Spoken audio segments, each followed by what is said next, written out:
Welcome to the Babies in Business Podcast. Join your hosts, Rachel and Avram Gonzales, real-life parents and business partners. Each week on Babies in Business, Rachel and Avram create a space for entrepreneurial parents to find their own way. They'll dive into insights on topics like leadership, efficiency, self-awareness, budgeting, and human psychology as they nurture their family and build their business. Here's your hosts, Avram and Rachel. I'm just going to come right out with it and say I had a bad day this week.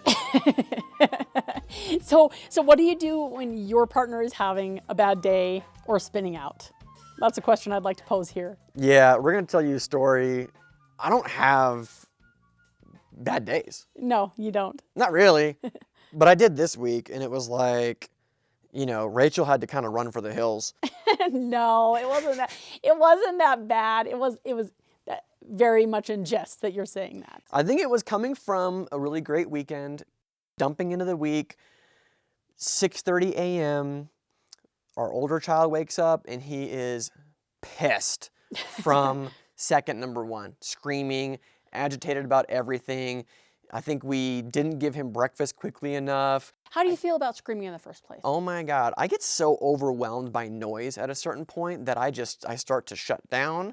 My whole nervous system is just worked. I become short with people. But you do remove yourself from the situation. So I will give you that. You're never short with Lincoln or me. You always recognize that in yourself and you just take a break.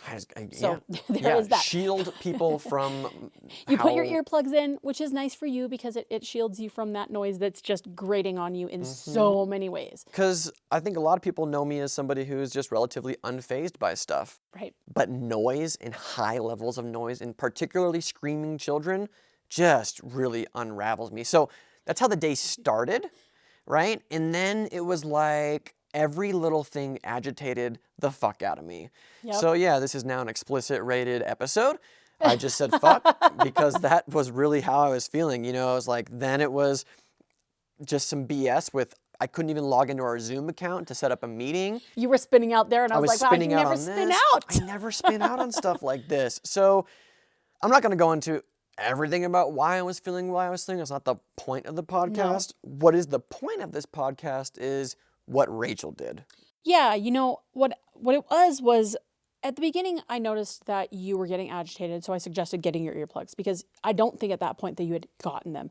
I think it was like, I don't know where they are. I offered you mine. I was like, I know where mine are. I think you found them. I think you also secluded yourself in the garage, possibly. I did. I came out here. So that was really helpful. We have a workspace in the garage. We record our podcast. We have a couch out here, all those things. So you did that. But what happened was I had a meeting and I needed to attend to that meeting. And then I came out and I joined you. And I noticed then that you were still grumpy. You were just really in it. I asked you some questions. You were irritated when you answered. There were just a lot of things that happened that told me you're in it and you really don't want me around, don't need me around, and you just want to go through what you're feeling. She was asking me some questions, basically, like, what's going on? What do we need to do today? This and that. And it was like, I just want a win right now. I was working on something that I was like, I think I just need to get some level. I didn't have this awareness until later. Right. I just felt like I needed to get something done, something going right for me that day to regain a sense of control. Yeah. So it didn't matter what Rachel was saying to me. I was being unreasonable. Well, and it seemed to me too that normally the questions that I was asking, the types of questions that I was asking would bring you back to reality. Maybe you were spinning out about the time that something would take or that you don't have this amount of time or whatever that might be. There were a couple of different things that I've done, questions and things that I would say to you that would help us move through that, and it just wasn't working. So once I got through those questions, I was like, okay, I'm going to give you your space. I didn't get up grumpy. I didn't treat you anyway. I didn't place any judgment on you. All I did was, you're grumpy. I don't want to be a part of that. I'm going to remove myself from this, and I know exactly what I need to do. So you came back into the office. I wasn't in the office. I just went and did some stuff. I'm working on some Halloween projects for some costumes for our boys, and I just dumped myself into that and let you get on with working. But some questions when you're struggling with a partner. Maybe they're having a bad day. You can ask some questions. These are some of the questions that we ask here in our relationship. Like, do you want me to listen or do you want a solution? Oftentimes for me, I want to be listened to. I don't want a solution. Sometimes for you, you do want a solution, but also you do want to be listened to. So I think that question is a really great one to ask because you really don't know. And things change. Yeah.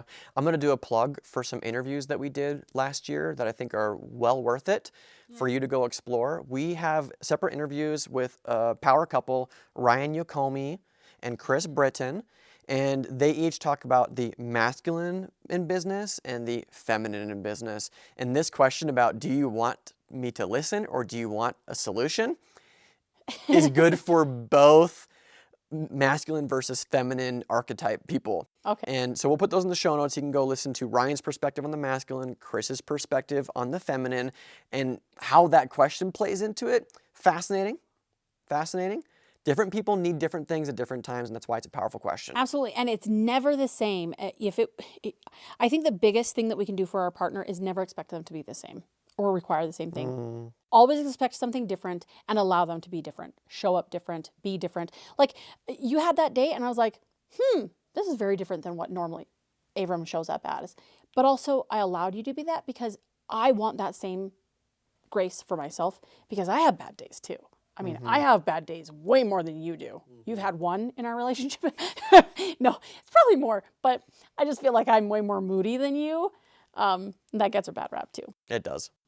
Well, tell me the thing, before we recorded this one, you told me something, a really funny quote, and then you told me where it was from, and I just... Yes. Well, I said feelings come and feelings go. And Lincoln and I are watching a lot of cartoons and different shows and trying to find things that help him with feelings and emotions and learning things. And it was from Daniel Tiger. He really likes Daniel Tiger. So I told you that quote and you're like, oh, I really like that quote. And I said, it's from Daniel Tiger. Yeah, little kids show. It was so perfect for me that you shared it and for this podcast, because we can be so different from the morning to the afternoon, and we can be so different from this moment to 30 minutes from now. Absolutely. Well, and our relationship, we don't fight. And I wouldn't even say that we fight silently.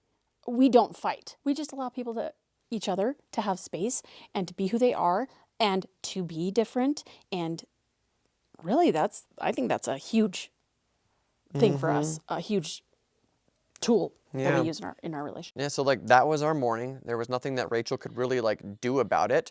She didn't judge me. That's a really important piece. I didn't feel like I needed to be anything other than I was.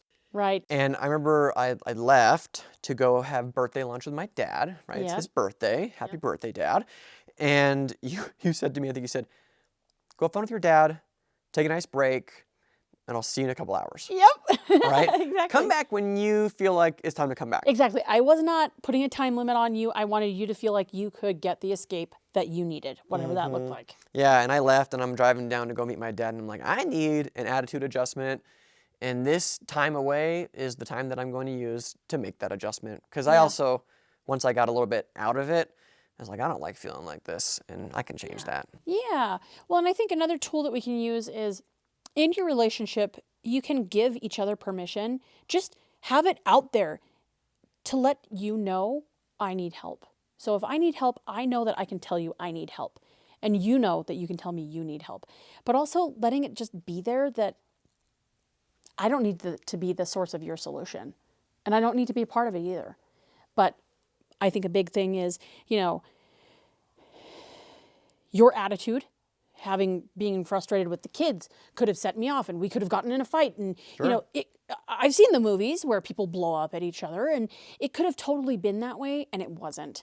And I just think that, if we think about things more in our situations, that we can just be authentic to who we are and allow those around us that we love to be the same for themselves. Yeah. And it was really helpful for me being on the struggle bus that you just took a state of non-judgment, and I didn't feel like you were getting up and leaving in a huff. Well, you don't want me here, then fine. It was just not like that. I don't need you to manage my feelings when you're having stuff on your own. Yeah. You don't need to be getting out of, I had my past relationship. It was really, really hard because he never wanted me to cry. And, there was all these things because it made him feel a certain way. And I never want you to feel like you need to do something with how you're feeling in order to make me feel okay in the situation that you should be supported in. Sure.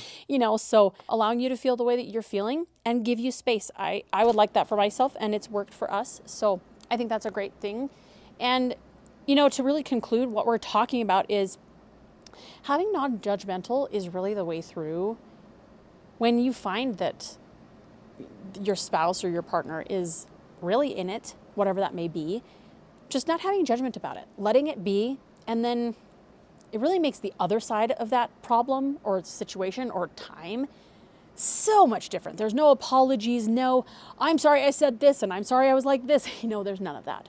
So it's a better side on the outside. Yeah.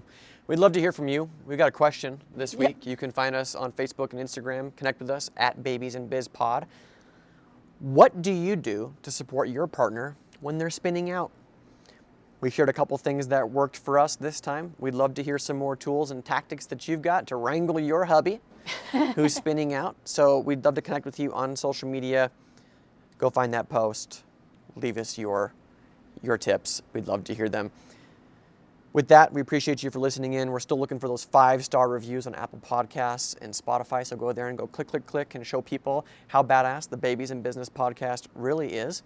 And with that, we'll catch you in the next episode. Bye for now. Thanks for tuning in to this week's episode of the Babies in Business podcast. Who do you know that would benefit from hearing this episode? Share it with them and post about it on social media. You can find the show notes for this episode, free downloads, and connect with the rest of the community at babiesandbiz.com. We'll see you next time.